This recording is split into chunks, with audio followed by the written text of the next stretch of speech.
உறுதியின் உச்சம். இது ஒரு சிறிய முயலின் உறுதியான பயணம். அழகிய பசுமை பரந்த காட்டின் அருகே மேகங்களைத் தொடும் உயரமுள்ள ஒரு மலை இருந்தது.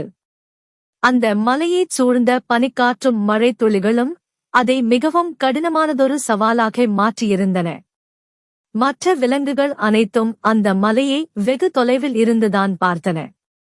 அது மிகவும் கடினம் என்று எண்ணி யாரும் அதில் ஏற முயற்சி செய்யவில்லை. ஆனால் அந்த மலையைத் தொட வேண்டும் என்ற ஆவல் ஒரு சிறிய முயலுக்குள் மட்டும் இருந்தது.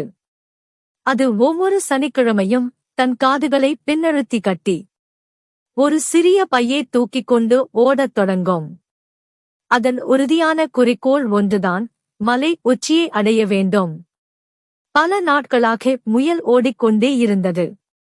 பாறைகள், மேடுகள், புழுதிப் பாதைகள் அனைத்தையும் கடக்க முயன்றது. ஆனால் ஒரு இடத்தில் பனிக்காற்று வீசும். அது நடுங்கி விழும்.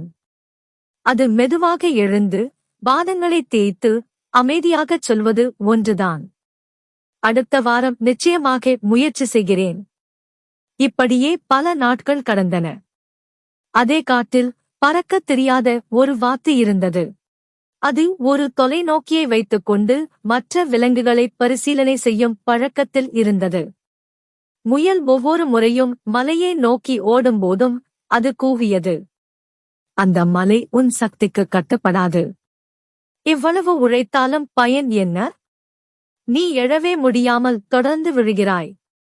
உன்னையே ஏன் இவ்வளவு சோதிக்கிறாய்? முயலுக்கு பயம் இருந்தது. ஒவ்வொரு முறையும் அது தோல்வியடைந்தது.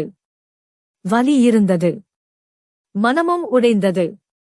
ஆனாலும் அது ஒருபோதும் நின்றுவிடவில்லை. தடைகளை பொருட்படுத்தாமல் முயற்சியை தொடர்ந்து செய்தது. ஒரு சனிக்கிழமை காலை வானம் தெளிந்திருந்தது. காற்றும் மென்மையாக இருந்தது. முயல் தன்னம்பிக்கையுடன் ஓடத் தொடங்கியது. வழியில் வந்த தடைகளை தைரியமாகச் சமாளித்தது. தன் மூச்சை ஒழுங்காக கட்டுப்படுத்தி மெதுவாக மலையின் உச்சியை நோக்கி நகர்ந்தது. முதன்முறையாக அது மலையின் உச்சியை அடைந்தது. அது கைகளை விரித்து வானத்தை நோக்கி ஆழ்ந்த மூச்சு விட்டது. மெல்ல சிரித்தது. அந்த தருணம் வெற்றியின் ஒளியால் நிரம்பியிருந்தது. அதை கீழிருந்து பார்த்த வாத்து கண்களைச் சிமிட்டி வியப்புடன் கூவியது, உன்னால் எப்படி மேலே ஏற முடிந்தது? இவ்வளவு முறை விழுந்த போதும் உண்மையிலேயே நீயா இப்போது உச்சியில் நின்றிருக்கிறாய்? முயல் மெதுவாக சிரித்துவிட்டு அமைதியான குரலில் கூறியது, நீ என்ன சொன்னாலும் அது எனக்கு முக்கியமல்ல. பயம் எனக்குள்ளே இருந்தது, அதை நான் துணிவுடன் ஒப்புக்கொள்கிறேன். ஆனாலும் முயற்சியை மட்டும் ஒருபோதும் விடவில்லை. அந்த வார்த்தைகள் வாத்துவின் உள்ளத்தை தொட்டன. அன்று மாலையே அது முதன்முறையாக கிளையிலிருந்து கீழே இறங்கி மெதுவாக ஒரு பள்ளத்தாக்கை நோக்கி சென்று பறக்க முயற்சி செய்யத் தொடங்கியது.